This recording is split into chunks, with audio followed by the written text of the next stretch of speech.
Welcome, everyone, to the Ready for the Draft podcast. I am your host, Gregg Schutze. This is episode 34 of the 2021 podcast series, taking a look at the draft-eligible prospects and getting you ready for the NFL draft, which is set to begin Thursday, April 29th, Cleveland, Ohio. It's just a couple of days away. That's right. The taping of this podcast, Tuesday, April 27th, just a couple of days away from the NFL draft. And I've got 4 podcasts that I'm putting together back-to-back days leading up to draft day on the 29th. If you'll recall, back on the 25th, we did the last of the positional breakdowns with the cornerbacks and safeties.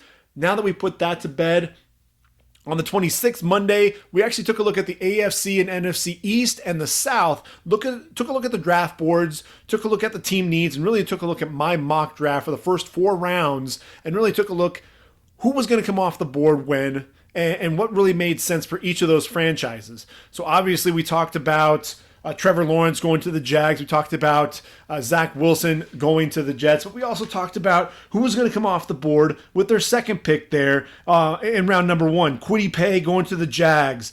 Greg Newsome the second going to the Jets. And oh yeah, the Dolphins were also thrown in there as well. Jamar Chase. Man, if they get a chance to take Kyle Pitts or Penei Sewell, it could potentially happen. Could this be Jalen Waddle? It's entirely possible, but I still think you get Jamar Chase, you get Jeremiah Owusu-Koramoah there at number 18. So there was a lot to cover on episode 33. Now, 34, we're going to go ahead and take a look at the AFC and NFC North, and we'll finish off with the West. And then tomorrow, we'll actually take a look at my final mock draft, final first round, what I think the first round may look like. And then we'll play by the numbers. And by the numbers is fun because you throw out the teams all together and you really just study the draft history. And you look at the positional breakdown and the dynamic with each draft class and try to predict based on the 5-year history when each of the quarterbacks, running backs by position, when they'll come off the board, first through the 7th round, just how many quarterbacks are going to come off the board in round 1, how many in round 2, etc. And then see if we can match up the players to those rounds as well. And then what we'll do is, in a week or two, we'll go ahead and actually take a look at by the numbers and see exactly how accurate we were. How close did we come to predicting the number of positional players coming off in each round, and then also did we match up the players to that as well. So a lot of fun to really take a look at how that shapes up and really how the history of the draft, does it ring true that you see a lot of the same patterns that develop. If you look at it, just strictly taking the teams out of it, you see some of those patterns develop when it's all said and done. So will be interesting to play that, but today it's all about the AFC and NFC North and the West. So we'll start off with the AFC North. And when you talk about that, we're going to go in order with the draft. So obviously we're going to start with the Cincinnati Bengals. And, the Bengals, look, they've got Zach Taylor in there as their head coach. Season started out optimistic. Bengals, looking to improve upon their 2-14 record from the prior season. They brought in Joe Burrow, and they think, all right, Burrow, hey, he was 2-7-1 in 10 starts in Cincy. Completed over 64% of his passes, over 2,800 yards through the air, 13 touchdowns, just 5 interceptions. But he also led the league in sacks with 32 and 72 hits during that time. And then if you also recall, in Week 11 against Washington, Joe Burrow drops back to pass, deep in his own zone. He's got Chase Young and Montez Sweat, a couple of beasts coming off the edge, coming off both of those corners in a hurry. He tried to deliver a pass down the sideline when a third D lineman, Jonathan Allen, actually came up the middle and hit him low. Ultimately tears his ACL and his MCL, sustained some other structural damage in that knee, and in what was really a promising rookie season to that point. So taking care of your investment, taking care of Joe Burrow has to be priority number 1, right? I mean, they gave up 51 sacks last year, so that has to be the primary objective. You've got Jonah Williams, a second-year pro, battled injuries, though. He has that right knee injury that cut into his season, season short. He'll be a third-year guy now on that left tackle position. You're hoping that he can stay healthy. Right side, look, Bobby Hart, Hakeem Adeniji, just that didn't work out there. Combined to give up 8 sacks on just a little over 1,100 snaps. So they need to upgrade the right tackle position. What do? They get a veteran in Riley Reif, who's going to take over that right tackle spot. You got Quinton Spain that's going to fill in there at left guard. Billy Price really looks like he's going to be the center. So you have a need at that right guard position, and we'll get to that in just a sec. But there's also the chance that the Bengals could reunite Joe Burrow with his main target there at LSU when they won that national championship, have one of the best offenses in college football history. So think about that. Jamar Chase, 84 receptions, 1,780 yards with an average of 21.2 yards per reception and 20 touchdowns. Think about that connection and what that could do for the Bengals offense at the next level. Now look, they already have T. Higgins and Tyler Boyd, and really I'd argue that you need to find somebody in the slot more so than getting a guy on the outside, but that may be too good to pass up. And one of the things that I will say is they've already traded for Thaddeus Moss, the tight end that he had there at LSU. So they've already traded for him. So are they trying to build around Joe Burrow with getting him some of those familiar targets, guys that he can really build that connection around? But then, man, you still go back to that offensive line. There is a lot of depth in this draft. So you could go Chase, and then you could go Jalen Mayfield there in round number 2. A guy like him, possibly even Liam Eichenberg, who can play that right tackle position, can kick inside to guard a little bit as well. So there is that opportunity. There is a chance to be able to do that. But look, Penei Sewell is sitting right there. Didn't allow a single sack in 2019, 936 pass block attempts, just one in over 1,376 career snaps over the last 2 seasons with the Ducks. Those stats coming to you from Pro Football Focus. I look at Penei Sewell. He reminds me a lot of Brandon Sheriff. Brandon Sheriff, if you recall, a big, powerful tackle there coming out of Iowa, 5th overall pick going to Washington. Now he's a All-Pro and Pro Bowl guard. Kicked him inside, and just you look at the body type, you look at the physicality with which they both play, and it makes a lot of sense. And so I could see Penei Sewell kicking inside to right guard right away, and then whenever Riley Reif, whenever he's done in Cincy, you kick him outside to right tackle. And so you go back and forth. It's kind of 1A, 1B, and I still think the depth of that offensive line class really has to make Zach Taylor and company think just for a second that maybe, just maybe, we can get Jamar Chase and a top-notch offensive lineman.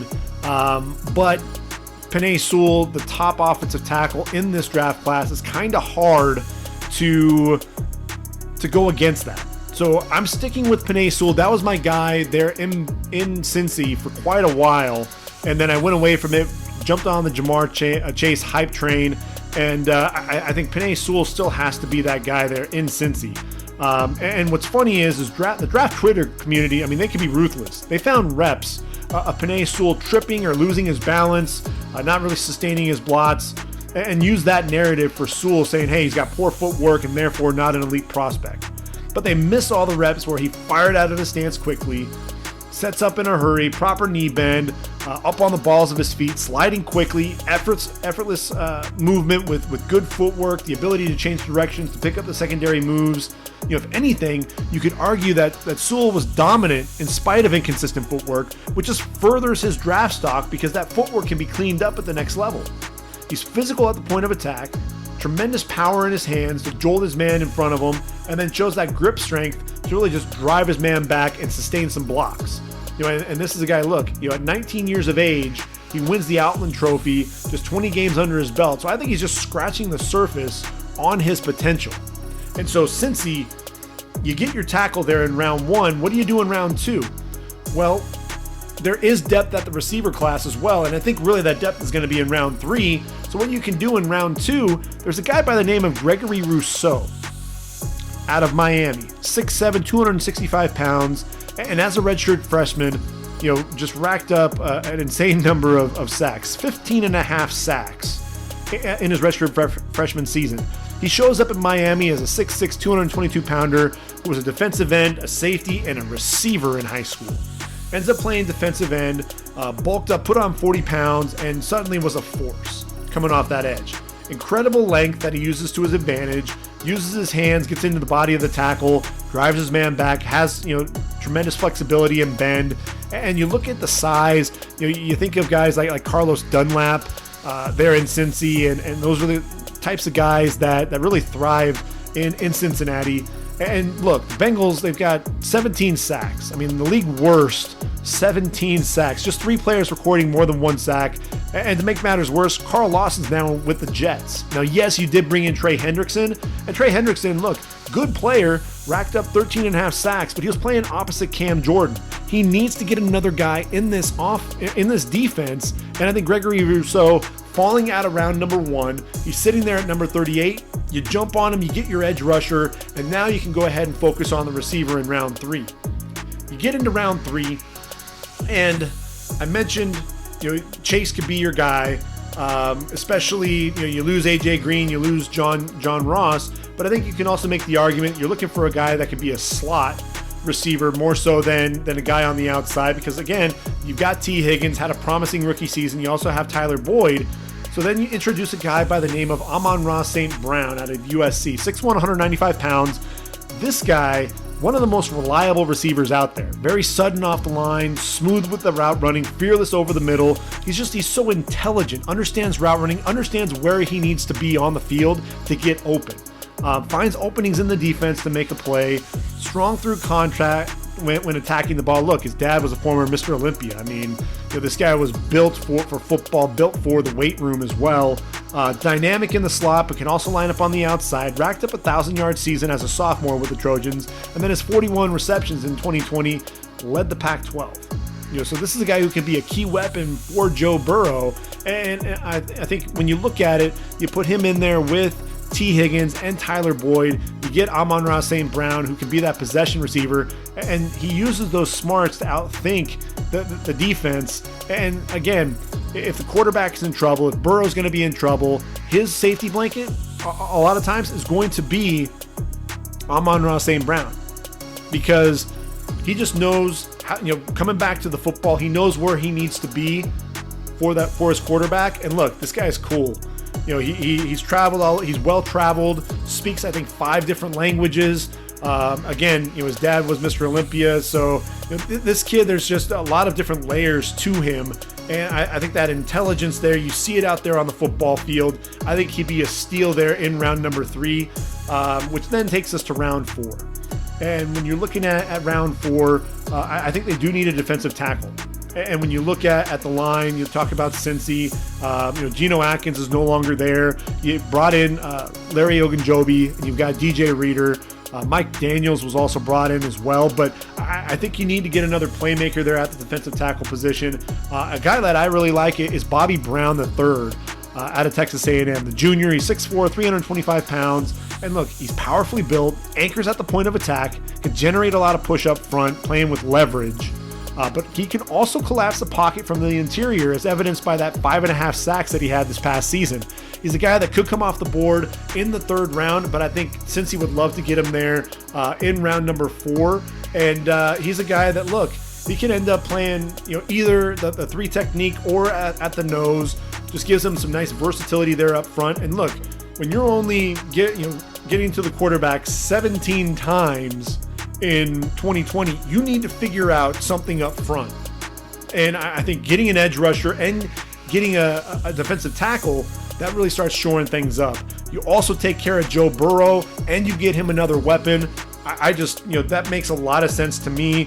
Could we still end up seeing Jamar Chase come off the board at round 5? Then you're talking about an offensive tackle like Jalen Mayfield. Then you're talking about a defensive end in round 3, which is possibly a guy like maybe Peyton Turner falls. Could be Rashad Weaver. But I think if you play it out this way, you take advantage of some of the depth at the receiver position, and I think it'll bode well for the Bengals. Which then takes us, and it's weird, the next team that we're actually talking about is the Steelers, sitting there at number 24 overall.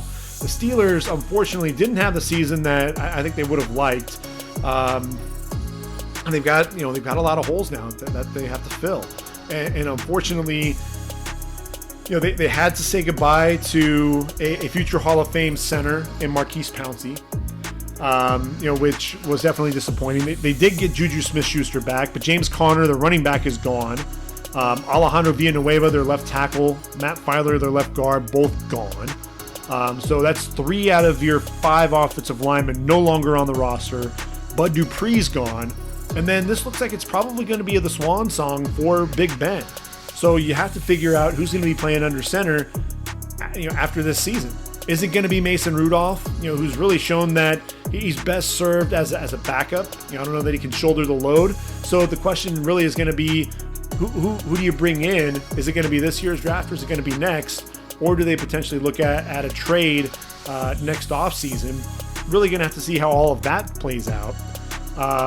So what do the Steelers do? There are a lot of different areas that they can go, a lot of different directions.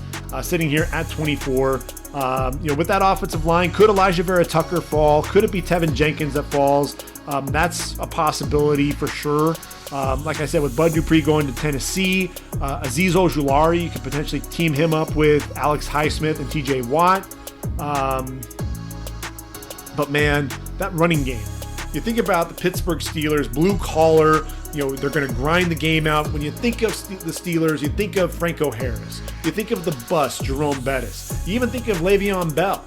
And really, James Conner really looked great. Breakout 2018, 973 yards, 12 touchdowns, but then he missed 9 games over the last 2 seasons. Averaged just 593 yards during that span as well. Free agent. Went for a change of scenery there in Arizona. And I'll tell you what, Najee Harris just looks like he's built for the Steelers. 6'2", 230 pounds. The worst rushing attack from a year ago, gets probably the most complete back in this year's draft. This is a guy that can run with power, contact balance between the tackles, speed and athleticism on the perimeter to run by you, or also jump over defenders. And I'm talking about Nick McLeod there against Notre Dame. You're jumping over a 6'1" corner. Absolutely ridiculous. Displays soft hands in the passing game. Clear understanding of his role in pass protection as well. And I look at, 2 years ago, another former Crimson Tide running back by the name of Josh Jacobs came off the board in round 1 to the Raiders. He's become a star. So I think Harris has the potential to do something similar. When you look at him, he went on to post back-to-back 1,000-yard seasons when he really became the feature back in 2019, scored 39 touchdowns, also hauled in 70 passes in those final 2 seasons with the Tide.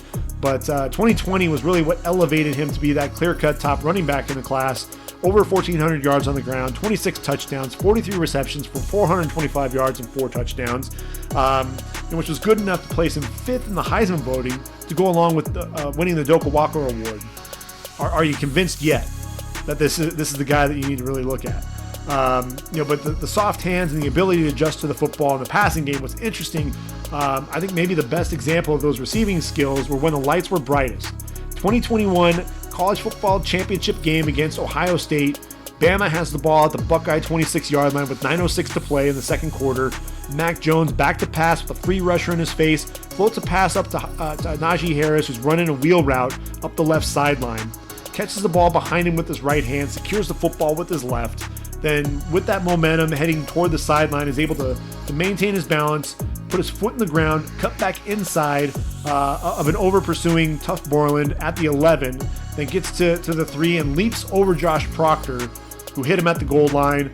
The hands, the balance, the footwork, the cutback ability, and the ability to finish in the end zone. All of that on one play. So to me, Harris, you get him in there. He's a versatile weapon, a guy that, look, if you need to grind out a game, hey, go get me 3-4 yards of carry and we'll go ahead and finish this thing out. He can do that for you. And so I think he takes some pressure off of Ben Roethlisberger because, look, Benny Snell and Anthony McFarland, that's not going to get it done. You need to get that running back in there, help Big Ben out, and that'll really kind of set the tone for the Steelers with this draft. So I think after that, I mentioned that they don't have Marquise Pouncey, and you're going to ultimately need to get a center. And at one point, I actually had them taking Creed Humphrey in round 1. I ultimately think he'll be there in round 2, number 55 overall. And Creed Humphrey, 6'5", 315, the junior out of Oklahoma. Look, he's replacing a guy who played in 11 years in the league, 9 Pro Bowls, 5 All-Pro selections, including 3 on the first team. Next stop is Canton, Ohio, the Hall of Fame. But here's the deal with Creed Humphrey, and I don't think it's going to be too overwhelming for him. He steps in as a freshman there for the Sooners, and he's the pivot with 4 NFL draft picks around him. Orlando Brown, Ben Powers, Drew Samia, and Cody Ford. And what happens? He anchors this line that ends up being the top offensive line in college football, wins the Joe Moore Award, which, by the way, has the largest trophy in college football. And then, he's blocking for a Heisman Trophy winner in Kyler Murray. The next year as a sophomore, 4 brand new starters. And here's the guy, he's really the elder statesman when it comes to, starts. And he's got to go ahead and take over a brand new line. They're blocking for Jalen Hurts, who wound up being the Heisman runner-up. And yet another stellar season for him. And then as a junior, I thought really his 2020 season was even better than 2019. And blocking for Spencer Rattler, the freshman phenom there. And, Humphrey, he's a former wrestler, understands leverage, does a tremendous job dropping his hips and getting low at the point of attack. Quick with his hands, anchors well, didn't give up a single sack in 1,200 pass plays over the last 2 seasons, according to Pro Football Focus. May not be the best athlete, but I think he proved at his pro day that he can still move. Ran a 5.09 40, 32-inch vertical leap, plug-and-play center, who's going to play in the league a long time. I think really that's critical for the Steelers, first and foremost. Address that center position. They brought in B.J. Finney. He's not going to be your starter. He shouldn't be there at the pivot. There's depth at the tackle position. You can get a guard later on in the draft. Get your center right away. Get Creed Humphrey. Let's not mess around there. You've already seen what a guy like Marquise Pouncey meant to your offensive line. You can do the same thing here with Creed Humphrey. In round number 3, 88 overall. Steelers need to find that complement to TJ Watt now that Bud Dupree's gone. Jordan Smith out of UAB. He's a 6'6", 264-pound junior. Physical freak, man. This guy's incredibly long. He bends well. 23.5 tackles for loss, 12.5 sacks in just 2 seasons with the Blazers. Actually showed up at his pro day bigger, weighed about 10 pounds heavier and a lot stronger than he was during the season. Ran that 4.8 40, but I think, there's still... no doubt that he has first step quickness coming off the edge. And when he gets to bend and uses that length to his advantage, he can really be a menace coming off the edge. I like him in round 3 to the Steelers. And then the Steelers actually have 2 picks in round number 4. And I think this is where they can go ahead and get a tackle who can compete with Chukwuma Okorafor there for that left tackle position, possibly even Zach Banner, although I think Banner's probably going to be a right tackle. I think that makes more sense. So the Steelers, ultimately, what are they going to do? I'm looking at Deontay Smith out of East Carolina. 6'4", he's bulked up to 305. And what I like about him, I think he's a bit of a work in progress, but he has some obvious traits that translate to the next level. You see the easy movement skills, displays good pop at the point of attack, plays with good leverage, getting under his man's pad level. And once he locks on that lower body strength, clears his man out of the play. I think he could be a nice lead blocker there on the edge for Najee Harris. And then the Steelers aren't done, like I said, in round number 4. I think they need to get another corner. When you look at the cornerback position, they have Joe Hayden. Justin Lane, he was arrested this offseason. Don't really know what's going to happen there with him. You got Cam Sutton there at the nickel. Get another corner in there to really short things up on the back end. Look, you're going to have to see Joe Burrow twice, Lamar Jackson twice, Baker Mayfield twice. I'm looking at Shamar Jean-Charles out of Appalachian State. He's 5'11", 190 pounds. And look, Jean-Charles has the versatility to play outside. He can play in the slot. He can even play at safety. Instinctive ball hawk. Tremendous job driving on the football, challenging receivers at the catch point. 16 pass breakups, led the nation in 2020. I think that'd be a great pick for the Steelers there in round number 4, which then takes us to the Cleveland Browns. And look, Cleveland Browns had a magical season. I mean, didn't they? I mean, it's one of those things to where if you're a Cleveland Brown fan, you were quite ecstatic. They finished with 11 wins, the first double-digit win season since 2007. They get a playoff berth for the first time since 2002. Then Kevin Stefanski did what 11 head coaches couldn't do. They win a playoff game. That wild card win over the Steelers was the franchise's first since Bill Belichick led the Browns to win over his future team, the Patriots, back in 1994. Incredible. So what are the Browns going to be doing here? This is one of the things to where you have Baker Mayfield making strides with Stefanski. The O-line gave up the 8th fewest sacks in the league. Defensively, they had their moments as well. Held Patrick Mahomes to just 196 yards passing in the divisional playoff game. Myles Garrett, another all-pro season, tallying another double-digit sack season. Denzel Ward finished 3rd in the league in passes defended. But you need to make some upgrades here as well. Olivier Vernon ruptured his Achilles week 17 against the Steelers. Probably not going to be available. I think he's still out on the market right now. So what do? You bring in a guy like Jadeveon Clowney. I mean, sure, of course. Call up Jadeveon Clowney, see if he wants to go ahead and play opposite Myles Garrett. Who wouldn't want to play opposite Myles Garrett? So, I mean, you've got a couple of freaks there, a couple of former number 1 overall picks there at defensive end, which is crazy. You also bring in Takk McKinley. So I think the pass rush is in good hands, really, at this point.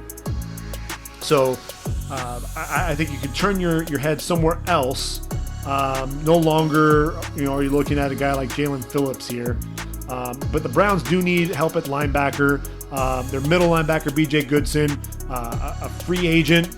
So, Anthony Walker sitting there right now as potentially that middle linebacker. Look, there's Sam Backer, Sione Takitaki, and I think, they can get an upgrade there. And I'm looking at a guy like Jamin Davis out of Kentucky. 6'4", 234 pounds, established himself as one of the top linebackers in this season. And look, saw that uptick in production, 102 tackles, 3 interceptions, just 10 games of action. Maybe one of the top linebackers in coverage in this draft, matching up with receivers in the slot, running backs up the seam, tight ends firing off the line as well. Really does a good does a good job jamming that outside shoulder whenever possible to force the receiver to the inside. And then he has the hips to turn and run with the receivers. Shows off that 4.41 speed that he displayed at his pro day. I mean, 6'4", 234 running a 4.41. Are you kidding me? And then if you saw the film against Tennessee, Davis was able to get depth, flash in front of the throwing lane, pick off Jarrett Guarantano, extending that right hand on a ball that was thrown to the inside. And then from there, Davis uses that speed, takes off for an 85-yard pick six. This is a dude, look, 6'4", 234, also has a 42-inch vertical leap jumping into that throwing lane. But that's not all he can do. I mean, you watched him in the Gator Bowl against NC State. On one play, he gets to the quarterback coming downhill for a sack, and then he gets lateral to the perimeter, drops the running back in space for no gain on the next. Just tremendous job with gap integrity as well, taking away cutback lanes, effective slipping underneath blocks to make a play on the ball carrier as well. Lateral quickness for days, allowing him to scrape over the top of blocks, stack and shed guys with ease. Does a good job in backside pursuit. And has good timing as a blitzer.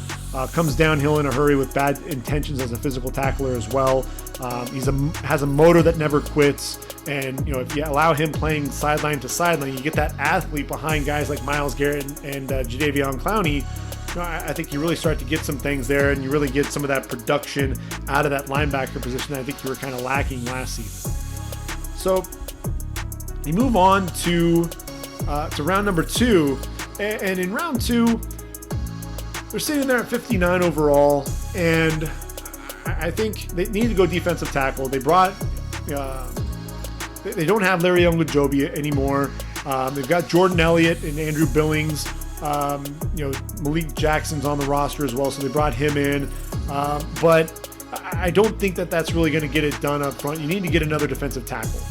And, I had Davion Nixon out of Iowa penciled in here for a while, but there is a chance, and it is a small one. I do realize that because Levi Onwuzurike, a lot of people think he's going to come off the board in round 1. I think for a long time, I had him as an early second-round pick, but as things started shuffling around, he started dropping in my draft, and mostly it was just because of the way the draft board was falling. And there's a chance he could fall to the Cleveland there at 59 overall. And look, Onwuzurike, he's 6'3", 294. He did sit out 2020, but this is a guy who has the talent and the football IQ to be that first-round pick. Few players are as powerful at the point of attack. Delivers a tremendous punch off the ball, does a great job controlling his man, bench presses him to get off the block, can be devastating when he arrives at the football. Needs to watch that pad level. He can be completely neutralized every time he gets too high out of his stance. When he remains low, fires off the ball, very explosive, uses those hands to get off blocks, and fires into that backfield in a hurry. I think he's the guy that's going to push for playing time very early on there for the Browns. I think that'd be a nice pickup for him. You look at when you've got Myles Garrett on one side, you got Jadeveon Clowney on the other, and then you get a guy like Levi Onwuzurike on the inside. You're really starting to build that defensive front, and it becomes more and more formidable as you move along. So then at number 90 overall in round number 3, they need a corner. You've got Denzel Ward and Greedy Williams, and while they did land Troy Hill in free agency, I think if they really want to take this next step, they need to find someone who can truly hold down the nickel. And Elijah Molden out of Washington, 5'10", 180 pounds, maybe the best in this year's draft class. Took full advantage of his chance to start in 2019, 4 interceptions, breaking up another 12 passes. He's a pretty twitchy guy, fluid in his transitions, trusts his eyes, driving on the football without any wasted movement, and despite his small frame, he packs quite a punch as well. So, a guy that I really like to watch, and that'd be a nice get there for Cleveland in round 3. 92 overall, they get this pick from New Orleans, and I think they need to go after another receiver. I think the Browns, there's a decision to make with Odell Beckham Jr., and really, honestly, after seeing the way the offense really thrived without OBJ in the lineup, he could potentially be in another uniform in 2021. The Browns still have Jarvis Landry, Rashard Higgins, Donovan Peoples-Jones. Even if OBJ stays on the Browns roster, I still think the Browns need to land another receiver through the draft, as there really isn't a true vertical threat who could take the top off of a defense. And there may not be anyone faster in this draft than Anthony Schwartz, ran that 10.07, 100 meters in high school. Absolutely ridiculous how fast that is. Used it a number of ways at Auburn, both out of the backfield and at receiver. I think he's still developing as a wideout, but he really got his chance to shine at the position in 2020, made the most of it, eclipsed the 100-yard mark twice. In the middle of the season, caught 7 passes for 207 yards, which was an average of nearly 30 yards per catch, and 2 touchdowns against LSU and Tennessee. So that proves he can be more than just a gadget player, and using that speed, getting vertical. Look, you're not going to ask him to do a ton when you've got Landry, Higgins, Peoples-Jones, and OBJ in front of him, but when you need a guy that's going to go deep and has that speed to run away from people, Anthony Schwartz can absolutely be that guy. So then you move to day 3 of the draft, and ultimately, what's going to happen there. And I mentioned, the defensive line, and they got 3 guys that can really get after the quarterback. And really, you've got Garrett and Clowney. Tack McKinley has struggled with his, with the consistency really firing off the edge. Porter Gustin, what was a nice surprise there at the defensive end position, getting a little production there out of the former USC Trojan. But I really think they need to get another defensive end. And I'm looking at Ellerson Smith out of Northern Iowa. 6'7", 245, length for days. Menace coming off the edge, racked up 14 sacks in 2019. Keeps those blockers at bay with those long arms and secures that edge. Uses that quickness to beat the interior lineman to the inside as well. Versatility, playing both with his hand in the dirt and his ability to play out of a 2-point stance will give the Browns some options with their defense as well. So he's a guy to keep an eye out there. With number 112 overall, a pick that they get from Philly. And the Browns aren't done in round 4. They actually have one final pick, and this is where I think they could go in a number of directions. The Ravens signed Kevin Zeitler. I'm sorry, and that was the guy that I thought maybe the Browns can end up picking up. But the Browns really, I think they're set. They've got Joel Bitonio, they've got Wyatt Teller at guard, but I think they still need some depth behind them. And so when I look at that, I look at a guy by Sedarius Hutcherson out of South Carolina, 6'4", 321 pounds, can take over a starting guard spot in the event Wyatt Teller goes down to injury again. I know that he's battled some injuries during his time. Hutcherson, look, he put on a show at his pro day, 31.5-inch vertical leap, and posted a 4.9 640 while weighing in at 321 pounds. Also repped out 225 36 times. I think he's flying under the radar, but on draft day, I think this guy has starter potential. And it's one of those things when you look at Bitonio, I think he's entrenched as a starter. I think Wyatt Teller as well, very strong at the point of attack. But Teller, with those injuries, you worry about that a little bit. And if he does go down, you've got a guy like Hutcherson who has some versatility. This is a guy that played left guard, and right tackle. So I like that versatility.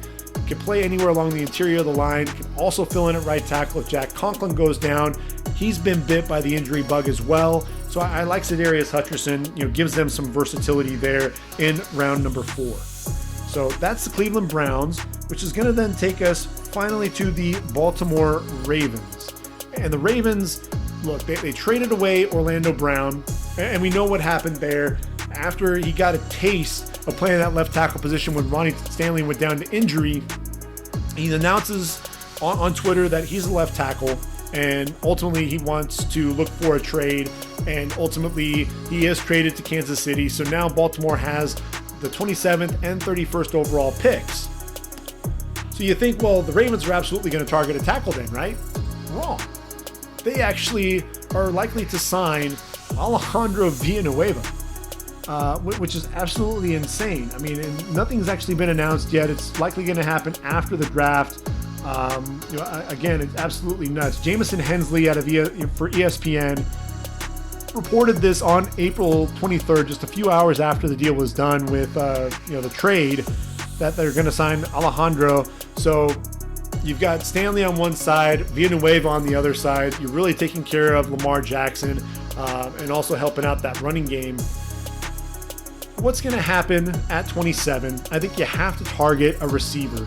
When you look at Baltimore, their offense was just so weird. They had the top rushing attack with 191.8 yards per game on the ground, but then they finished at the bottom in terms of the passing attack. And they were starved for weapons, so starved that they called Dez Bryant, who hadn't played since 2017, signed him off the street. You had Marquise Brown, Hollywood was your leading receiver, Miles Boykin didn't emerge as the team was expecting after really blowing things up at the combine. I thought Devin Duvernay showed some promise in the slot. They're going to expand his role a little bit. You have James Prochet on the roster as well, but you're still lacking that overall production at the position. Ravens targeted Sammy Watkins to fill the number 2 receiver role, but Lamar Jackson, he needs more weapons. And I'm looking at a guy like Rashad Bateman, and I think he makes a ton of sense. So you get a guy like Bateman there at number 27 overall, and what does he bring to the table? Big Ten wide receiver of the year in 2019, hauled in 60 passes for over 1,200 yards, averaged 20.3 yards per catch and 11 touchdowns as a sophomore for the Golden Gophers. Known for his ability to win at the line of scrimmage, crisp route running, gain separation, tremendous fighting through contact to attack the football in the air as well. You'll see that release, it's often on display on slants. And that quick acceleration and lateral agility to avoid defenders and run away from them on those slants. And the way that he sets up those slants also allows him to excel with double moves as well. Double move master, because he is so effective at firing off the line and winning on a quick slant. So I know there was concern about Rashad Bateman's top end speed, but he shows up at the Exos Combine, runs a sub 4.40. So I think you pair him up with Marquise Brown. You've got Sammy Watkins there on the roster. You can kind of mentor him as well. And hopefully, you got Devin Duvernay in the slot. Hopefully Miles Boykin can come along. You still have Mark Andrews there at tight end. And I think, Lamar Jackson finally has those weapons that he's sorely lacking. And so I think that really kind of rounds out the receiver position a little bit for them. So then at 31, I think they're looking for an edge rusher. Why? Well, I think it's really simple. You lose Matt Judon, and you lose Yannick Ngakoue. And here's the thing. Their pass rush was inconsistent at best. It was lacking star power. Ngakoue, look, 2020, he wasn't solid. It wasn't anything impressive. Judon led the team in sacks with just 6, which was the lowest total for a Raven sack leader since Elvis Dumerville back in 2015, who also had 6 sacks. So you've got Tyus Bowser, you've got Pernell McPhee. They're really counted on to lead the charge coming off the edge. And that's not enough to really get things done. That's not going to strike fear. You used to think of the Ravens, especially when you had T. Sizzle coming off the edge, Terrell Suggs, They struck fear in opposing offenses. You got McPhee, you've got Tyus Bowser, and then you've got Jalen Ferguson. But that's just not going to cut it. That's not going to be enough coming off the edge. So really what I'm looking at is whoever the best edge rusher on the board is. It could be Jason Owe. A lot of people love his athleticism. I think the production hasn't matched the talent there, but I think really he reminds a lot of people of Danielle Hunter. I think Bleacher Report was making a comment on that. I think The Athletic as well. And I do see some of those similarities. He may actually end up being a 4-3 DN, but he just feels like a Baltimore Raven. The guy that I'm still targeting the Baltimore Ravens to get is Azeez Ojulari. I think you can go to the Dolphins. I think there are other teams. The Jets could potentially go after him, the Titans. But I think Ojulari goes to the Ravens. And look, this is a guy who's real twitchy, shows tremendous change of direction, the ability to flex, the flexibility coming off the edge, bending and turning the corner in a hurry. Once he gets to the edge, flattens out, and very explosive speed getting to the quarterback.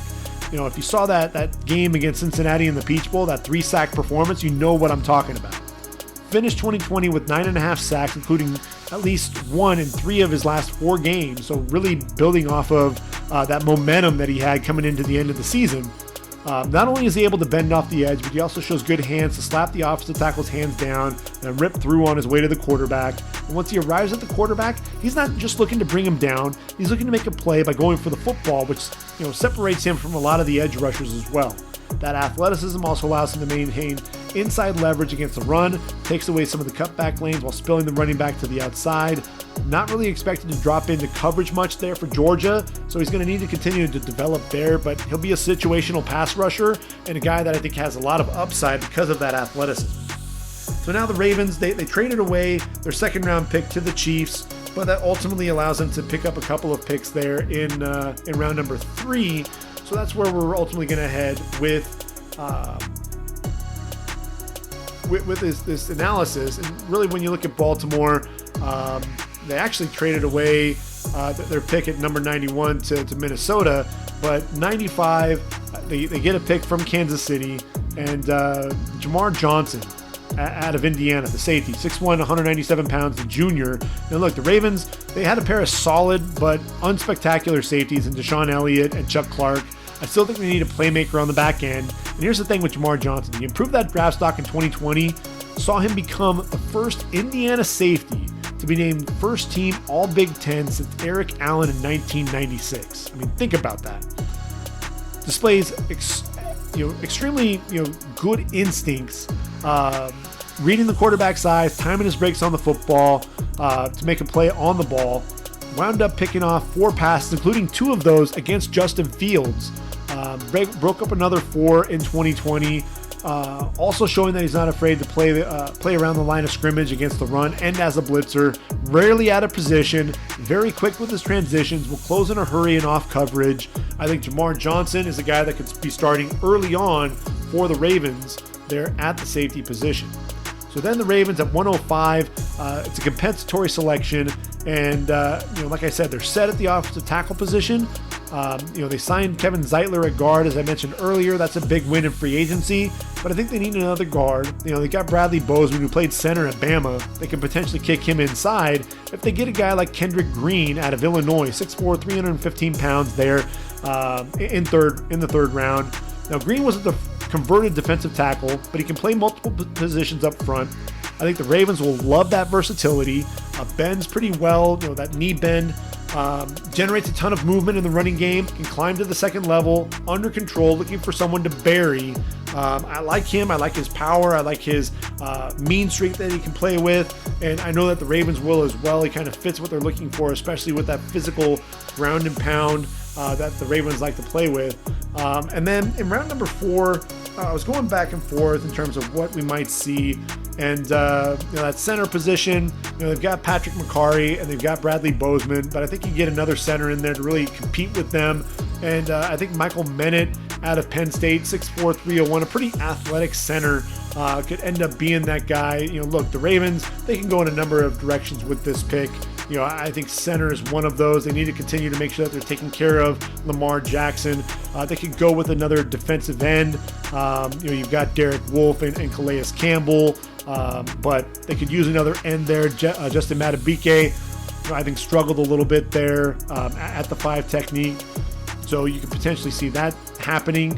I think corner, you could potentially look at them targeting a nickel, because you've got Marcus Peters, you've got Marlon Humphrey on the outside. Adding another tight end to the mix. They've got Nick Boyle, they've got Josh Oliver, but they could potentially target a tight end. And then, that running game, I think, is set, though. You've got, J.K. Dobbins, you've got Gus Edwards, you've got Justice Hill. So they could afford to allow Mark Ingram to move on.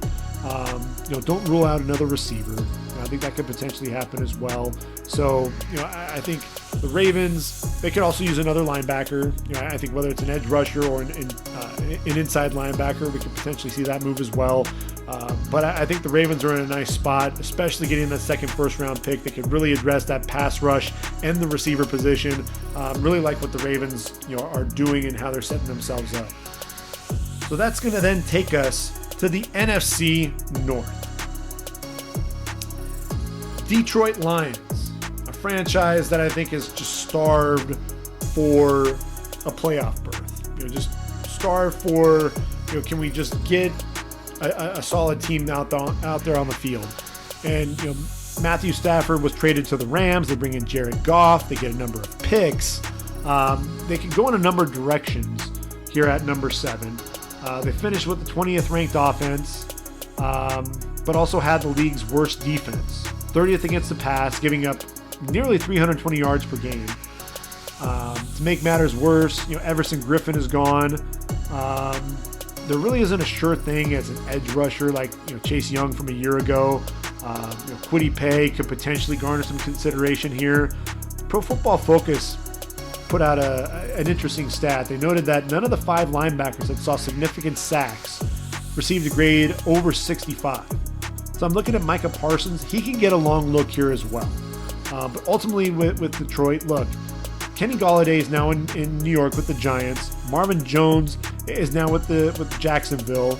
Danny Amendola, Mohamed Sanu, they're not expected back either. So when they all left, that left Quintez Cephas as the only receiver on the roster with at least 15 receptions in 2020.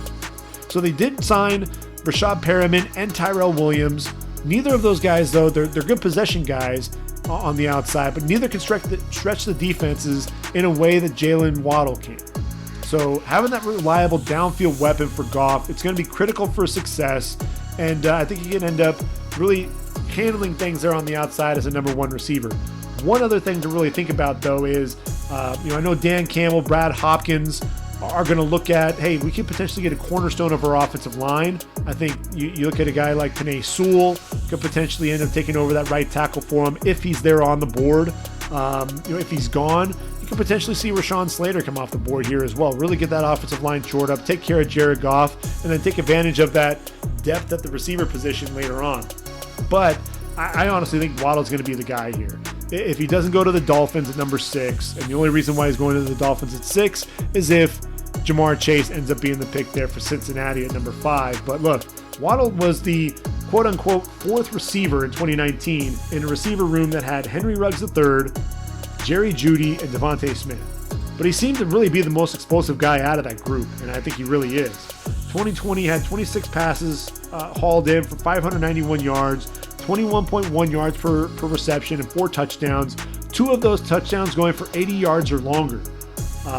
Really showed determination to come back from that ankle injury that he sustained on the opening kickoff against Tennessee in October.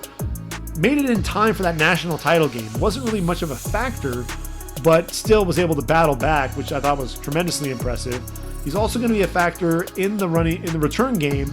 You look at Jamal Agnew and Danny Amendola no longer in the picture.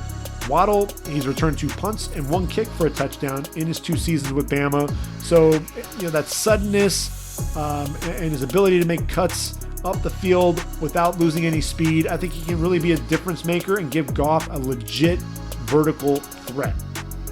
So I think that's really what the Lions end up doing there in round number 1. And I mentioned the offensive tackle position. Why? Well, if they don't end up taking Penei Sewell over Rashawn Slater, they can wait until round 2. Much like I was talking about with the Bengals, if they took Jamar Chase, there's going to be a guy available for them in round 2. And the guy that I really like, there are actually 2 of them. There's Jalen Mayfield and there's Dylan Radins that I think will both be available here. But ultimately, I think Dylan Radins ends up being the guy. And I think he ends up winning out. And Radins, look, he's a 3-year starter for the Bison. At North Dakota State, 6'6", 298, showed tremendous physicality in the run game, had 63 knockdowns in 2019, according to Pro Football Focus. Quick get off, able to effectively convert that speed to power, generate a ton of movement in the running game, equally adept in pass protection, not giving up a single sack while holding down Trey Lance's blind side. Showed at the Senior Bowl that he really silenced everyone that could ever be skeptical of taking FCS offensive tackle so early, because he really dominated and was the MVP in terms of the offensive lineman there at the Senior Bowl. I think Radins, you put him opposite Taylor Decker, and I think you're set there at that offensive tackle position. Don't rule out Jalen Mayfield either, but I think ultimately, like I said, Dylan Radins ends up getting the nod here. You move on to round 3, and I think the Lions need a linebacker. I think they absolutely need to address that linebacker position. Jared Davis was a disappointment in the middle, ultimately left in free agency. You've got Jelani Tavai, hasn't lived up to that second round billing, that selection for 2 years ago. I think all eyes are really on the Lions to see if they take Micah Parsons there at number 7. If they end up taking Jalen Waddle, they can still land a linebacker on day 2, even with this top-heavy linebacker class. And I think Chaz Surratt out of North Carolina, he's 6'2", 230 pounds. He's really an intriguing prospect. Converted from quarterback to inside linebacker following his sophomore season. He really volunteered to do it. He wanted to go ahead and help the team out. And what does he do? Racks up 206 tackles, 22.5 tackles for loss, 12.5 sacks, 2 interceptions, 5 pass breakups, and a pair of forced fumbles, and a partridge in a pear tree in 2 years after being a quarterback for the Tar Heels the first 2 years. I mean, it's incredible. Quarterback instincts, you really see him playing fast, diagnosing plays in a hurry, flowing in a hurry to make a play on the ball, times those blitzes well, does a really good job reading the quarterback's eyes when he's dropping into coverage. Another guy who I think we're just scratching the surface on his potential, and the Lions would love to have him patrolling the middle of that defense, and he has really nice range as well, potentially even end up lining up at the will if you needed him to. So the Lions, they're not done in round number 3. And I mentioned the will, and there's a safety need as well. They need a safety that plays next to Tracy Walker now that Jerron Harmon wasn't re-signed. And really what's interesting, I mentioned that need at the will, and I'm looking at Divine Diablo out of Virginia Tech. He's 6'3", 226 pounds. He can play both safety and linebacker. He's one of those new age linebacker types, right? Racked up over 200 tackles in his career with the Hokies, made plays in the box, behind the line, and was also big enough to handle the larger tight ends in coverage. A nose for the football, ended up with 6 interceptions, 11 pass breakups, and 3 forced fumbles during his time there in Blacksburg. And look, his ability to play multiple positions is going to get him on the field early, whether it is at safety or at linebacker. And he can end up playing both of those positions in the same game. You really allow him to play around the line of scrimmage, especially against the run, and then let him cover a tight end on obvious passing downs. So I think that'll offer up some versatility there for Detroit on the back end of their defense. And then the defensive tackle position needs to be shored up for Detroit as well. And really, when you look at it, they've got some needs for sure. They brought in Michael Brockers, and I think that's a nice get for them. They ended up trading for him. But you got John Pennicini playing next to him, Nick Williams, Jayshon Cornell. That really doesn't move the needle for me at the D tackle position. So I think you can end up looking for another D tackle. And look, here's why: 26th in the league in sacks, but they were also 28th against the run. So you get an interior presence that can be disruptive on all three downs. And, Danny Shelton, was a cap casualty. He's gone. And Brockers, that's just, scratching the surface on what you really need there. And I'm looking at a guy like Jalen Twyman. Look, he was 6'1", 290 as a sophomore, and really a breakout campaign. Showcased tremendous bursts off the ball, combined with that power at the point of attack, allowed him to blow up run plays, collapse the pocket as an interior pass rusher, finished 2019 with 10.5 sacks, solidified himself as one of the top pass rushers regardless of position. He's got that squattier frame though, not necessarily ideal along the interior, so I think that stock is going to drop a little bit, but he does play with a good pad level, fires low off the football. Had that disappointing 5.4 40 time at his pro day, which also is a setback as well. Now he's weighing in at 317, so you're hoping that he carries that weight well. Or is it one of those things, he sat out 2020, is he truly in shape? That's going to be a concern. You show up at 317, you're running a 5.4 40. Obviously you start thinking about that. But at the same time, look, when he was on, he had that quick first step, had quick hands, tremendous power. Look, the dude bench pressed 225 40 times at his pro day. I mean, that's better than Aaron Donald.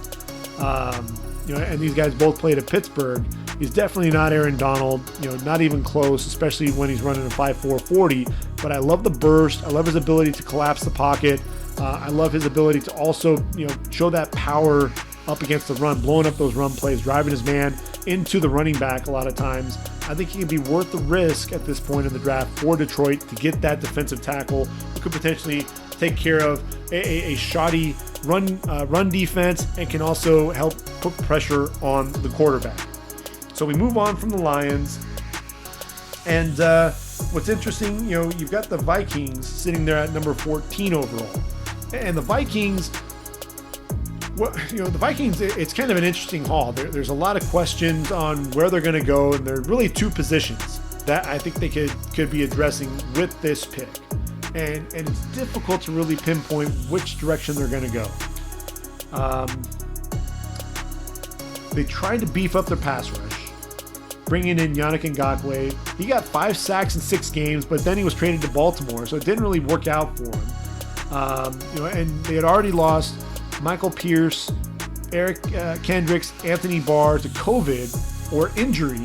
So, they were already shorthanded. Then, to make matters worse, Danielle Hunter had to sit out the 2020 season due to a neck injury. So that really put a damper on that pass rush. DJ Wonnum, he looks like a promising rookie. Stephen Weatherly was brought in to push for playing time as well. But look, neither one should be really seen as starters opposite Danielle Hunter. So Kwity Paye, Jalen Phillips, both could bring in some versatility up front with their ability to rush the passer, both off the edge and also from within. So I think they paired nicely with Danielle Hunter. But then you hear from Pro Football Focus that Minnesota's offensive line gave up 172 of the 214 pressures allowed. A number that was 11th highest in the league. Maybe the offensive line needs to be considered. I mean, and what's crazy is they've already used two second-round picks in Brian O'Neill in 2018, Ezra Cleveland in 2020, and a first-rounder in Garrett Bradbury in 2019. So last 3 drafts, we've seen offensive line. We've already seen this, but would they really invest in another quarterback? I mean, in another offensive lineman, because their quarterback Kirk Cousins does need to be protected. They need to keep him upright. Riley Reif let go. You bring in Mason Cole. You re-sign Dakota Dozier. That doesn't move the needle. And I don't know that Ezra Cleveland is going to be the answer at left tackle. So if Elijah Vera Tucker's sitting there, I think the Chargers ultimately take him, so he's not going to be on the board. Then they'll have their decision. Do they want to take Elijah Vera Tucker, who's likely going to play inside a guard, or do they go with Christian Darrisaw out of Virginia Tech? I think Darrisaw is going to end up being the guy, 6'3", 315 pounds, and you pull the trigger here. Best pure pass blocker in this year's draft. Started every game but one, which was during his freshman season, in his 3 seasons with the Hokies. And during that time, displayed tremendous agility as a pass protector. He's balanced, natural knee bender, very smooth with his kick slide. As a junior, gave up just 6 pressures, didn't give up a sack. So the proof's right there for you. I think he could add some power and strength to generate more movement in the running game at the point of attack, but that athleticism that's on display in the pass pro, you also see that in the running game. He's able to get out and pull in front of the running back, can climb to the second level and find guys there in space. So I think that'd be the pick there at number 14. You get your offensive tackle, and from there, the Vikings could go defensive end,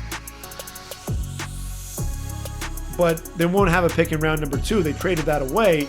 So I think you have to find that defensive end in round 3, and that's really going to be the question. If you're confident that you're going to find an offensive lineman in round 3, then you pull the trigger there. But ultimately, I think you can end up getting an edge rusher in round 3 as well, because I think there's more depth in the middle rounds at that edge rusher position.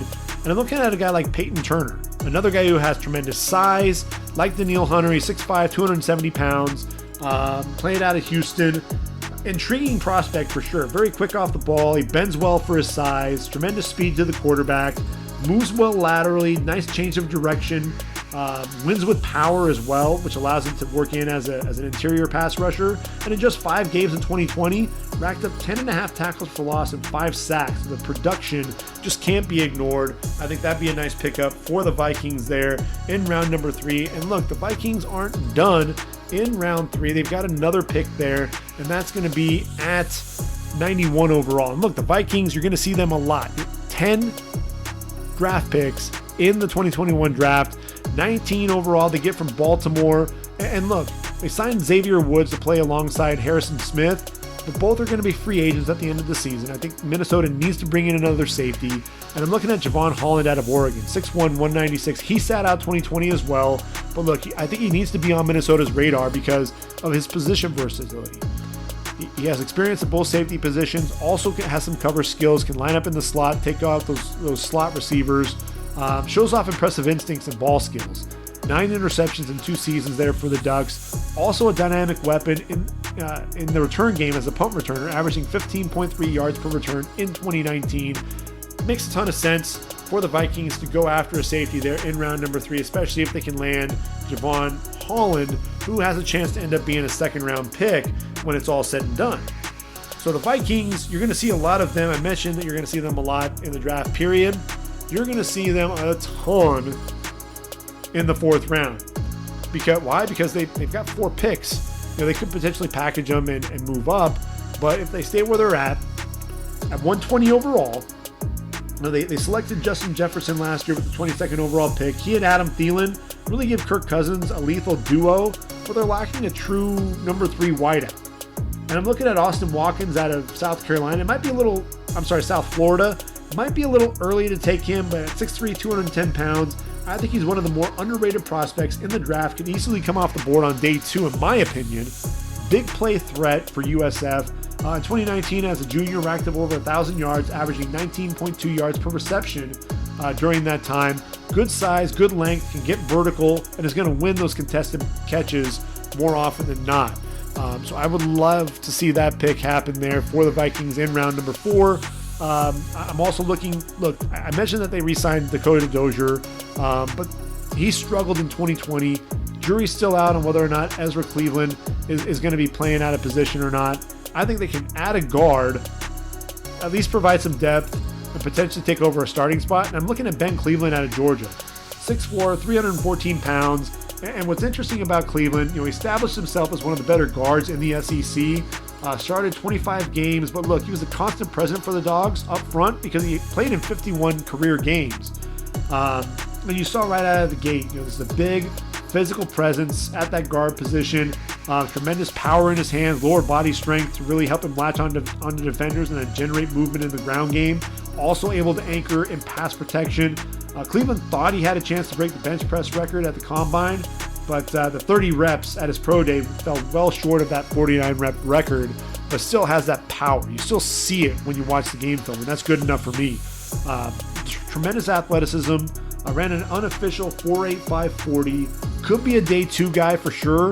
I think there is some concern around his arms, 33-inch arms, whether or not he'll be able to get those hands in on those longer limb defensive linemen.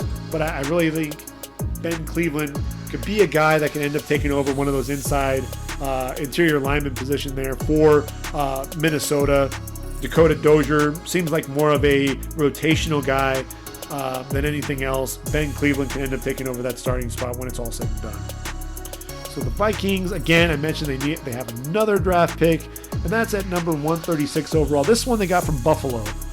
And look, they have one of the better running backs in the league in Dalvin Cook. You've got Alexander Mattison, showing that he can be a capable backup.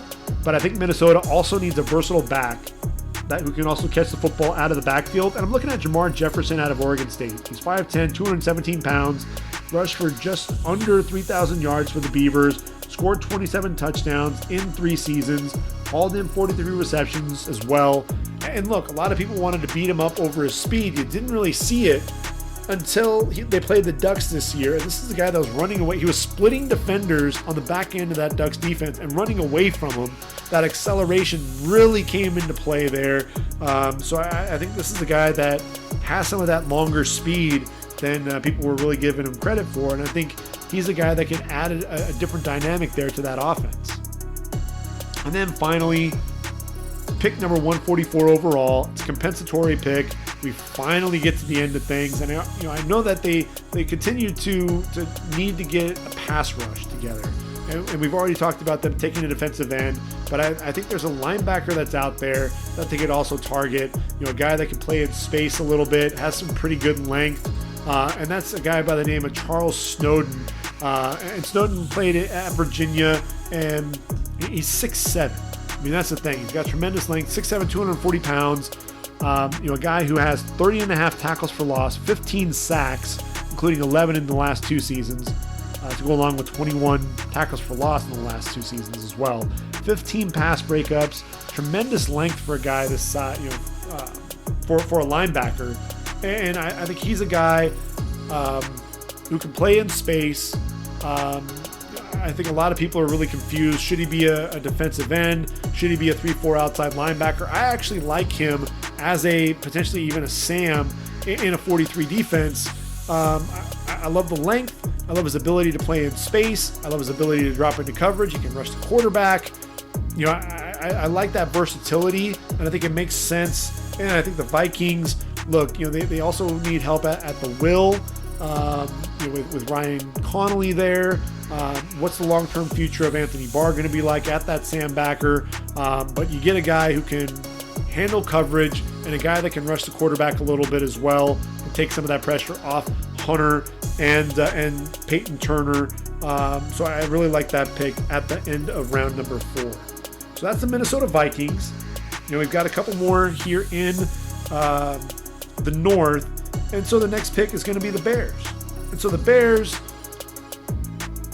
they bring back the head coach yet again, in Ryan Pace.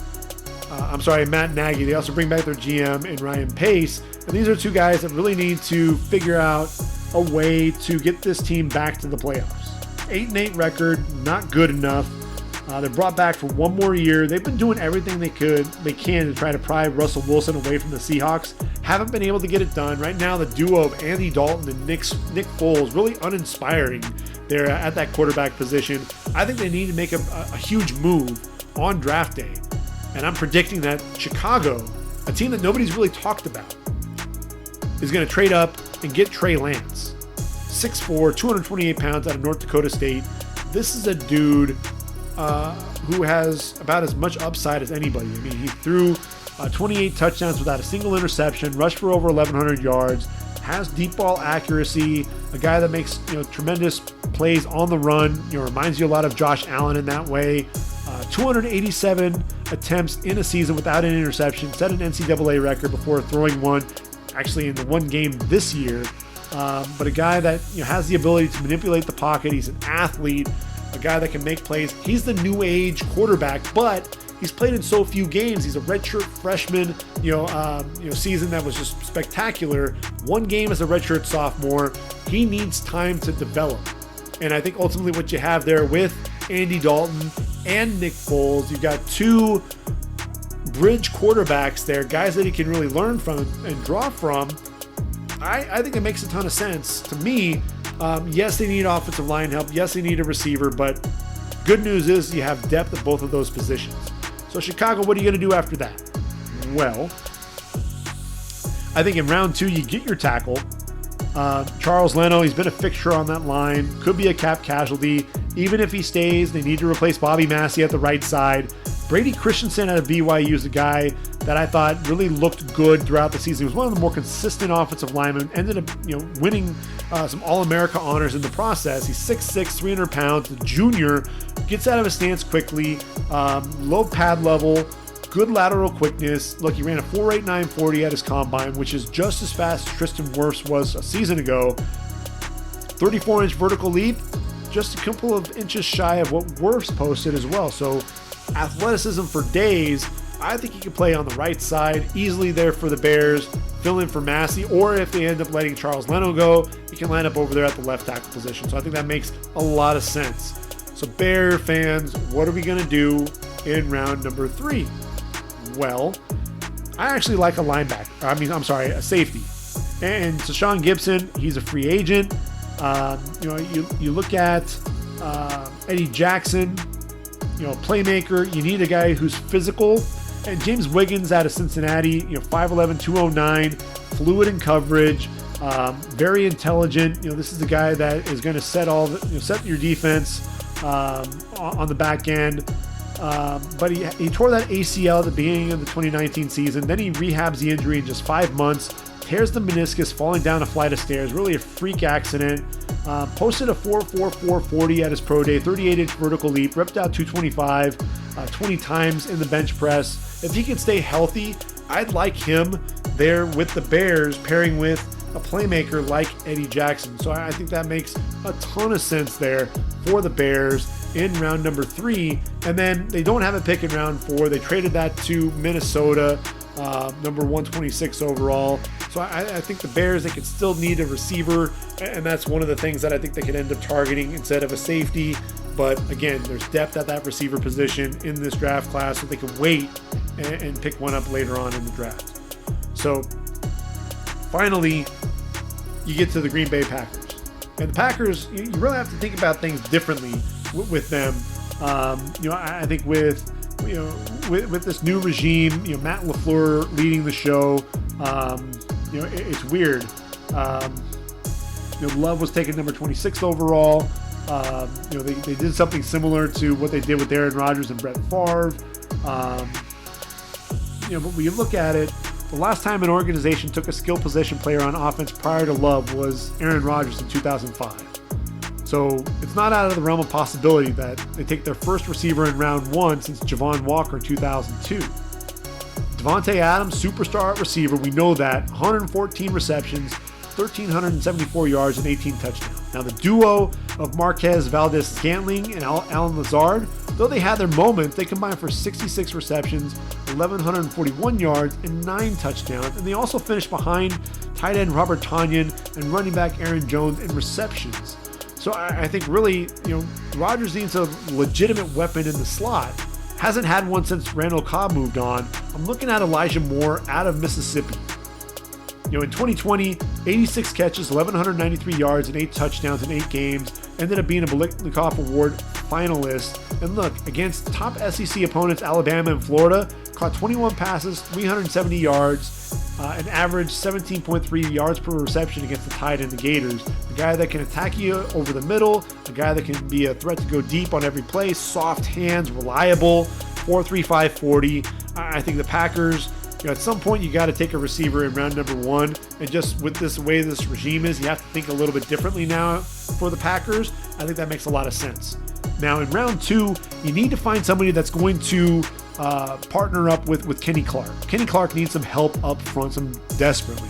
And what's interesting, Christian Barmore could be there. The Athletic's Bob McGinn reported that teams are concerned with Barmore's resistance to coaching and structure at Alabama. If he falls to 62 overall, I think Green Bay, that'd be the right value for him, worth the risk at that point. Look, he only played 747 snaps at Bama according to Pro Football Focus, but also extremely productive as a pass rusher on the interior. 8 sacks, uses his quickness off the ball. Look, 4.96 40, 34.5-inch vertical leap, and also has a tremendous length as well that he's going to use, nearly a 7-foot wingspan. So he can be really a terror. He was a guy that was virtually unblockable in the national title game, harassing Justin Fields all game long. A lot of scouts really say that it's more a product of a lot of the guys that played around him. But look, the get off, the hands, him firing into the backfield, that was all him. And I think he's a guy who can play the 5 technique. And, I think he'd pair up nicely with Kenny Clark. So the Packers in round number 3, they need another corner. Yes, they brought Kevin King back, but I think they do need to get another corner in the mix. I love Rodarius Williams. He's 6 foot 195, twitched up corner, good size, instincts, blanket coverage on the outside, rarely out of phase, forces those quarterbacks to make a perfect throw. And look, he didn't see the ball thrown his way a ton, and he's playing in Big 12 play where they throw the football 60 times a game. So that really speaks to the type of player that he is when really quarterbacks wanted to shy away from him.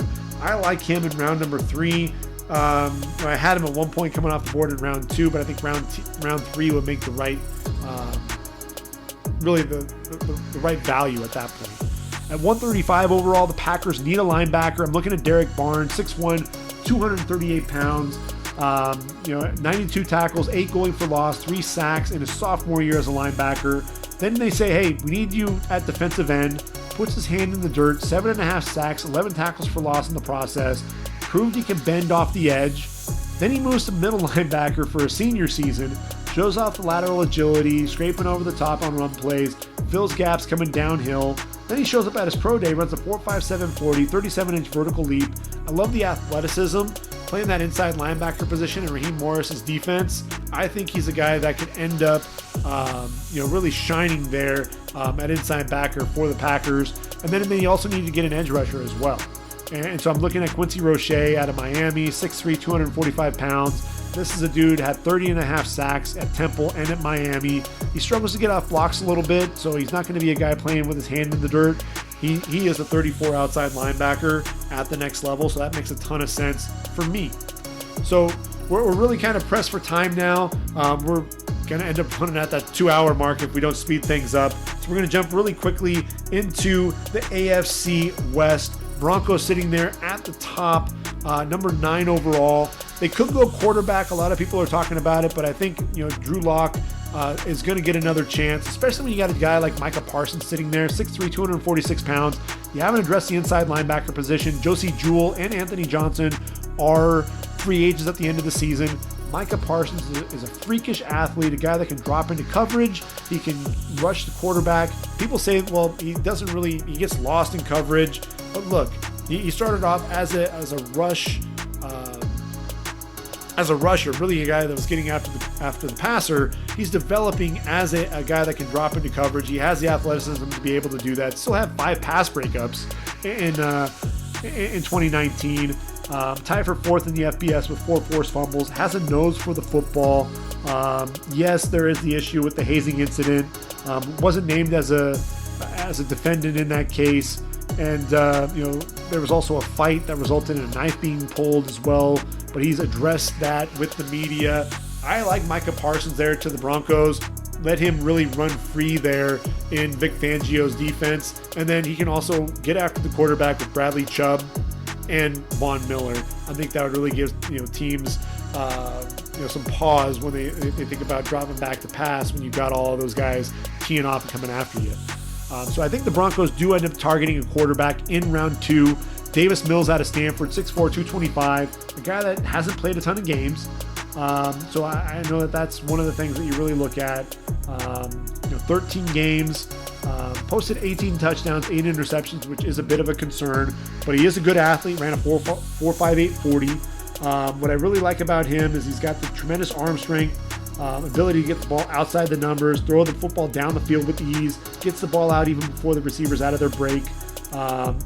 So he makes some plays outside the pocket. I like him to the Broncos there in round number 2. Broncos then round 3, and this is a pick I think is really a match made in heaven.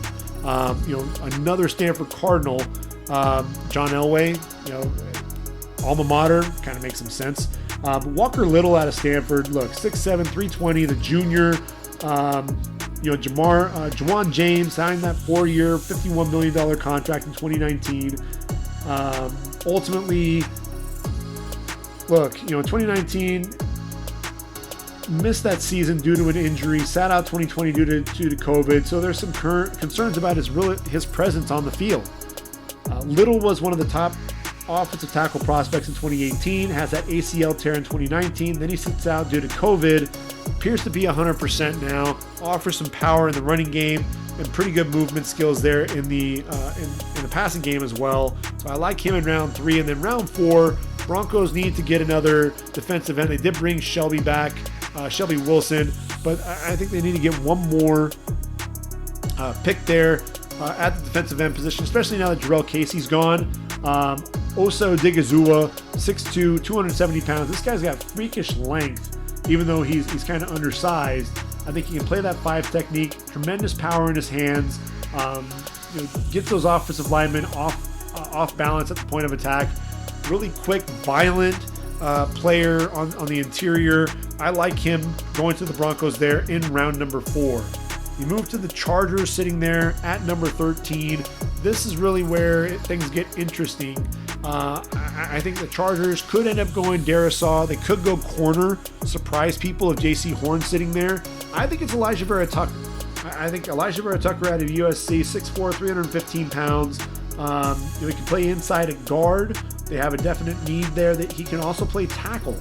Brian Bulaga played some left tackle.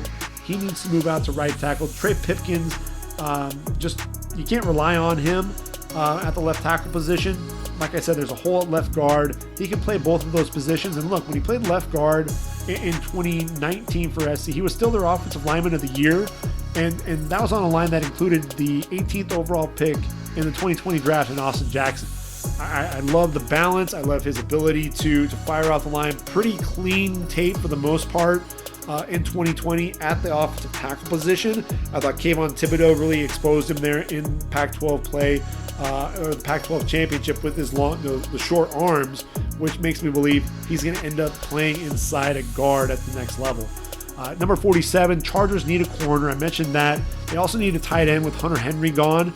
If Pat Freiermuth is sitting there, Chargers jump on him right away. But now that Casey Hayward's released, you get a corner. Kelvin Joseph out of Kentucky, 6'1", 195. Redshirt sophomore, led the SEC with 4 interceptions. Good size, fluid hips to turn and run. Provides blanket coverage on the outside, changes direction in a hurry. Tremendous ball skills. Ran a 4.3 440 at his pro day. Inexperienced, sure, but a tremendous athlete and a guy that I think is continuing to get better and better. A guy to be on the lookout for. I think the Chargers can end up pulling the trigger there in round 2. Chargers in round 3. Mike Williams set to make $15 million in 2021. Might be too much to pay that receiver with just a 1,000-yard season. Average of 38 receptions over his first 4 seasons with the Chargers. Even if he comes back, you need to get another receiver at some point. De'Ami Brown out of North Carolina, 6'1", 185. Very intriguing guy. Dynamic, vertical threat over the last 2 seasons for the Tar Heels. Back-to-back 1,000-yard seasons. Total 20 touchdowns during that time. 20.1 yards per reception average. Really makes him the perfect target here. I think the inconsistent hands are going to push him down in the draft, which is why the Chargers will be able to pick him up here in round number 3. I really like that pick. You've got Keenan Allen. You do have Mike Williams on the roster, at least for now. So I really like that combination there for the Chargers. And look, they have another pick in round 3, a compensatory pick at number 98 overall. Hunter Long ends up taking the place of Hunter Henry, 6'4", 253 out of BC. He was a security blanket for Phil Jakovic in 2020. Finished with at least 4 receptions in 7 of the 11 games in which he played. Pretty polished route runner, a weapon up the seam, soft hands, decent blocker. And what's interesting is in 2019, he was the downfield threat for BC, 18.2 yards per reception. So he can be versatile depending on what you need there. I love him to the Chargers there in round number 3 if they don't get baby Gronk. And then look, Melvin Ingram still is not signed. You need another edge rusher. How about Hamilcar Rashed out of Oregon State? 6'3", 255. Really right now, he's more of a situational pass rusher. Really struggles against the run, I think. But look, have 14 sacks, a tight end with Alex Highsmith, who was a 3rd-round pick in 2020, and finished behind only Chase Young and Gregory Rousseau. When teams keyed in on him, he struggled to make the same impact in 2020. Just 23 tackles, 2 tackles for loss, 0 sacks. I think that's why he falls to round 4, but you allow him on the outside, especially when you're playing with Joey Bosa. You're going to see some one-on-one matchups, and I think that's where Rashed could potentially thrive with the Chargers. Moving on to the Raiders. The Raiders. And John Gruden, Mike Mayock, you're sitting there at number 17. What are you going to do? Is it going to be a defensive tackle? Is it going to be a defensive end? I think they go safety. You got Jonathan Abram. You need another safety there. Mike Mayock loves guys that are productive. Trevon Merrick, the Jim Thorpe Award winner. Look, 6 interceptions, 20 pass breakups, while also racking up over 100 tackles in the last 2 seasons with the Horned Frogs. I think that makes a ton of sense to me for the Raiders there in round number 1. You move on to round 2. And look, they gutted their offensive line. So at some point, you lose Trent Brown, Gabe Jackson, and Rodney Hudson. Nick Martin's come in. I think ultimately you get a tackle to pair with Colton Miller. Jalen Mayfield, 6'5", 320 out of Michigan. He's the guy who's more, really showed that power, generating a lot of movement in the run game in 2019. But I think he really showed better footwork and hand usage and pass protection in 2020. I like him in round 3 to the Raiders. Raiders in round 3, they continue to look at that offensive line. I mean, come on, why not? Get another guard to pair with Gabe Jackson. Trey Smith out of Tennessee, 6'5", 335-pounder, All-American offensive tackle, well-documented blood clot scare that kept him out of 2018. Returns as a guard, incredible power there on the inside. And you're looking at Vegas, if they can get a tackle and a guard on day 2 of the draft, really helps them complete the overhaul of their offensive line, which will then allows them to turn to defense. And I think they need to get an edge rusher. Max Crosby, a steal in 2019 as a 4th-round pick. 10-sack rookie season, had another 7 sacks in 2020. Cleveland Ferrell really hasn't really answered the bell yet as the number 4 overall pick there. I think Yannick Ngakoue has kind of tempered the need for a pass rusher. I'm looking at Rashad Weaver, had 9.5 sacks in his first 2 seasons with the Panthers, goes down to an ACL tear, comes back in 2020, 7 sacks, 14 tackles for loss, 6'5", 270 pounds. I like him to the Raiders there in round number 3, a productive pass rusher. And again, Mike Mayock loves guys who are productive at the collegiate level. And then they need another corner, and I'm looking at Kerry Vincent. He's 5'10", 185 pounds. Look, when you have 10 interceptions and only 2 of them are registered by a corner, and that's by one guy, Trayvon Mullen, you need to get another corner.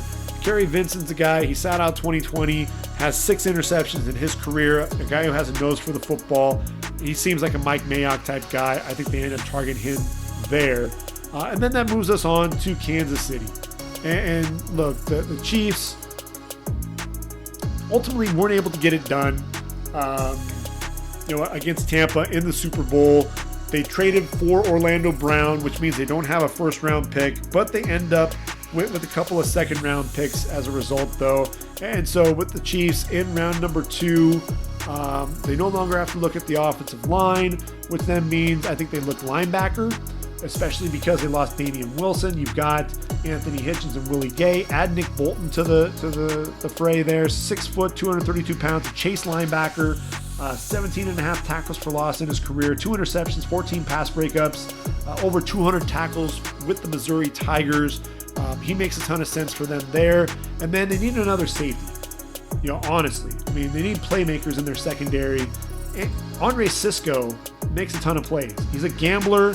I think that mentality reminds me a lot of Tyrann Mathieu, who's also back there on the back end of the defense. 6 foot, 203, 13 picks, another 14 pass breakups. He's a gambler though, and so he did give up 8 touchdowns in his career there at Syracuse. High risk, high reward type player on the deep middle, physical hitter coming down in the box as well. You allow him to play with Tyrann Mathieu and Juan Thornhill. That's 3 legitimate playmakers at the safety position for the Chiefs. Where really they got exposed a lot of times with that secondary. I really like that for them. They don't have a pick in round 3, which means they've got 2 picks in round number 4. And, I actually have them targeting a corner, and I'm looking at Israel Mukuamu, who has tremendous length, 4 interceptions, 9 pass breakups. I thought he struggled a lot in his junior season, got turned around a little bit, showed off some of that stiffness, but if he can return to that sophomore form, he can end up being a steal there in round 4. And then they get an edge rusher. You got Frank Clark, you got Chris Jones, the team's top 2 sack artists, both signed through 2023. They need help getting after the quarterback. Target Shaka Toney out of Penn State, 6'3", 252. Constant pressure there for Penn State. Consistent pass rusher, racked up 20 sacks during his time with the Nittany Lions. I think that makes a ton of sense for the Chiefs. Which then takes us finally to the NFC West. And again, we're running out of time, so we don't have a ton of time to really spend on the NFC West, but I'm going to do my best to try to break it down the best I can. We're looking at number 3 overall, the 49ers. They trade up with Miami. They get that number 3 overall pick. They're targeting a quarterback. Jimmy Garoppolo's time in San Francisco has really been a rocky one. We knew he was on the hot seat. And really, what are the Niners going to do? Is it going to be Trey Lance? Is it going to be Mac Jones? It sounds like a lot of the scouts and execs love Trey Lance and what he can bring to the table. But Mac Jones and that freakish photographic memory and the preparation and everything else that he does, you need to be able to match wits with Kyle Shanahan. And I think Mac Jones is able to do that. I think he's going to be a perfect fit in Kyle Shanahan's offense. A lot of that play action passing that he ran. And look, this is a guy, 77.4% of his passes completed, 4,500 yards, 41 touchdowns, just 4 interceptions. Third in the Heisman voting. This is a guy who posted 5 400-yard games, threw for at least 4 touchdowns on 8 occasions. And look, you didn't think he was the best athlete, but he still runs a 4.68 40, which isn't bad for a dude that showed up, really looking like he had a dad bod. But I think the play action passing, the tremendous rhythm, the timing, his ability to throw his man open. I love the pocket presence, his ability to manipulate the pocket, really knows where to go with the football, doesn't really force things. Yes, he played, with a bunch of 5-star recruits and really outmatched a lot of the SEC secondaries and really the defenses as a whole.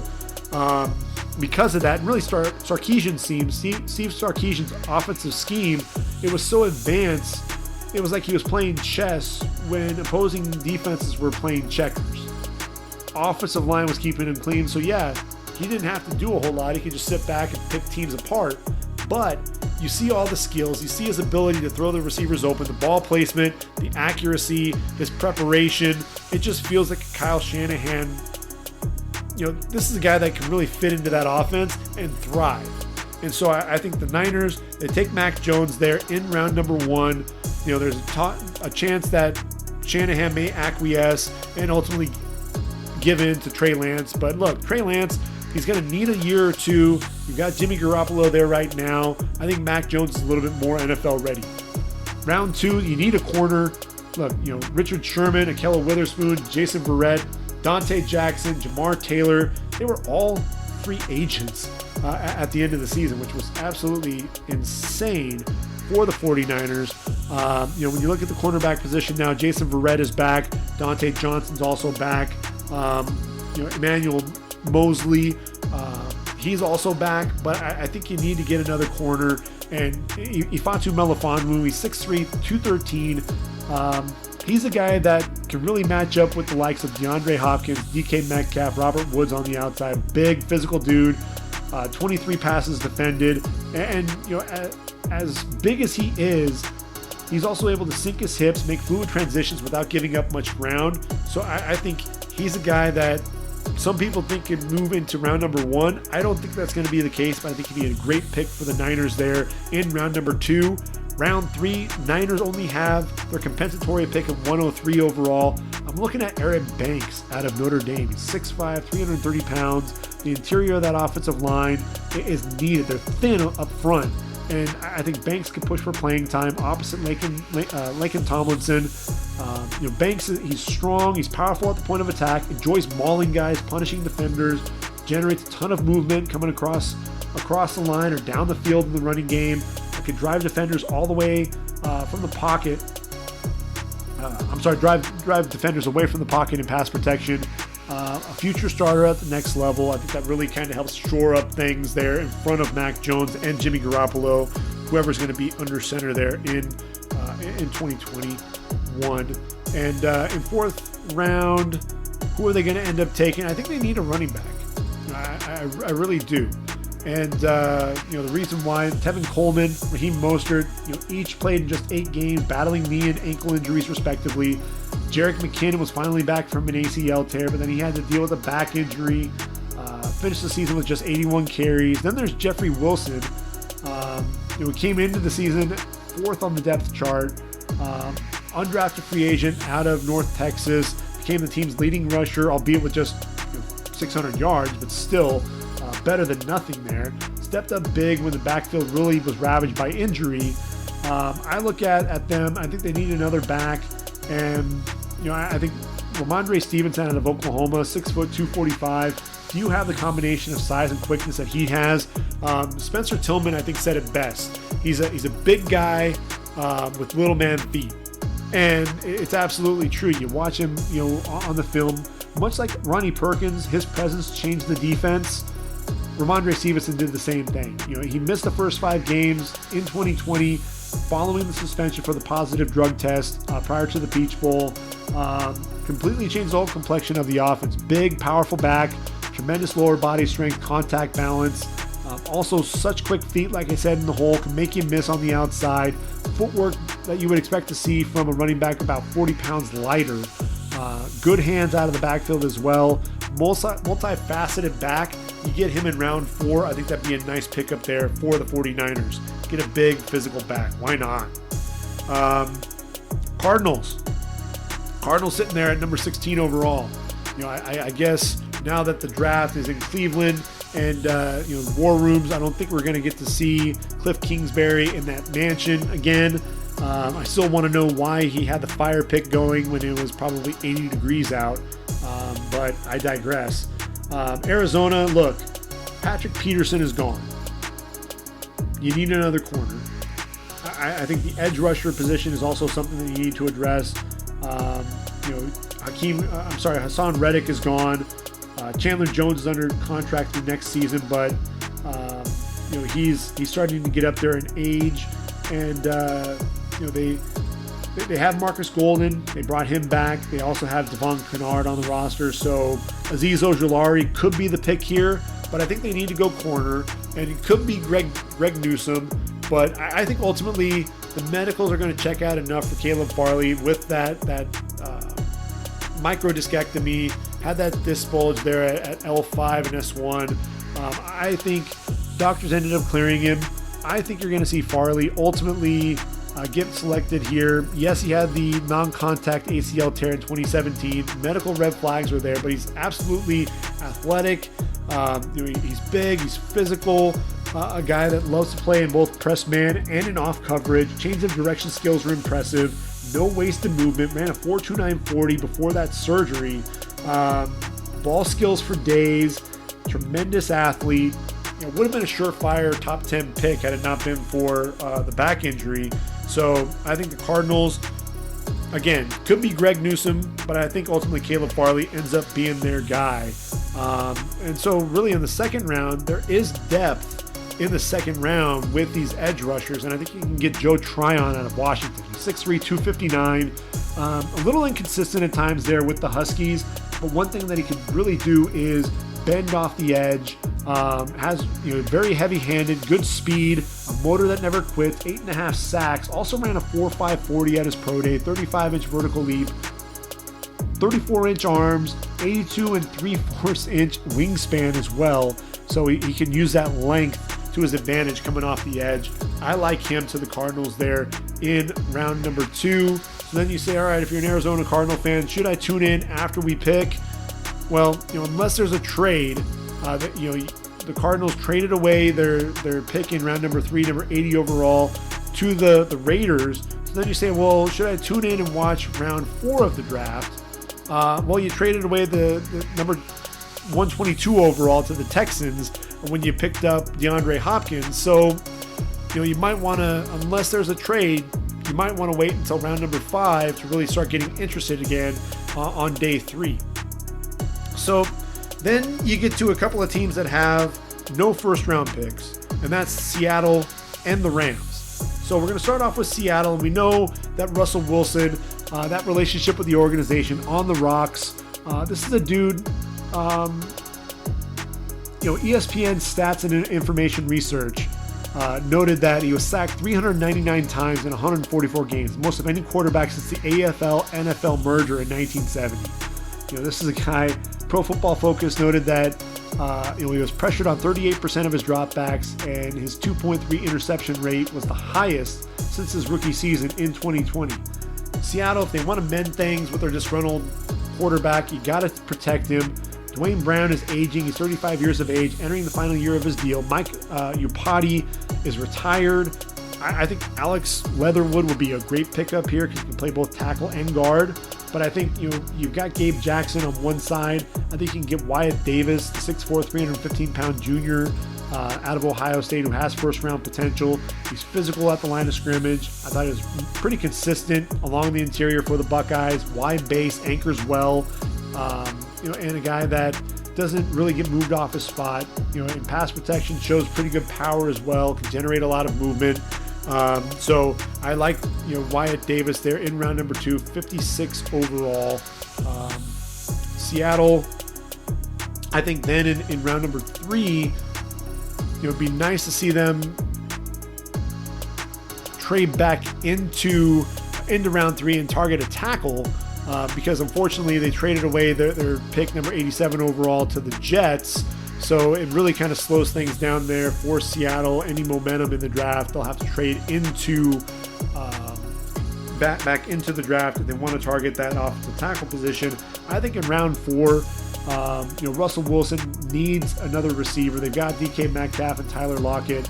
I'm looking at Tamorrion Terry out of Florida State, 6'4", 210. This is a guy put up monster numbers as a sophomore, 60 catches, over 1,100 yards, 19.8 yards per catch, and 9 touchdowns.